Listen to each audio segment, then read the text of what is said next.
কামিনী কাঞ্চন। তফাৎ রহিতে বলে গেলে ঠাকুর, কামিনী কাঞ্চন হতে এত বড় কঠিনতম বিধান দিলে হে তোমার ভক্তগণে। ও দুটি বস্তু যে একই মেরুতে করে অবস্থান। কাঞ্চনের রূপে প্রলুব্ধ হয় কামিনীরা সর্বক্ষণ, ছুটে আসে মোহিনী রূপ নিয়ে তারা কাঞ্চনের পাশে, করে দিতে মুগ্ধতারে।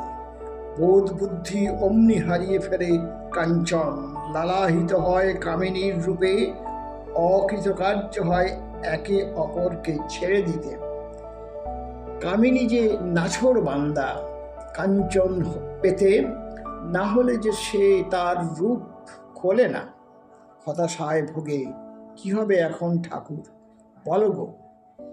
কিভাবেই বা এ দুই বস্তু যাবে চড়ি একে অপরের বিপরীত মেরুতে। যাবে যাবে কামিনী কাঞ্চন নিজ নিজ স্বরূপ বুঝিবে যখন। মা ঠাকুরের কৃপা হবেই হবে, মায়ারূপী কামিনী আর কাঞ্চন তখনই যাবে ভুলে। মায়াময় এ পার্থিব সংসার যখন বুঝিবে ঈশ্বরেই সংসারের সার।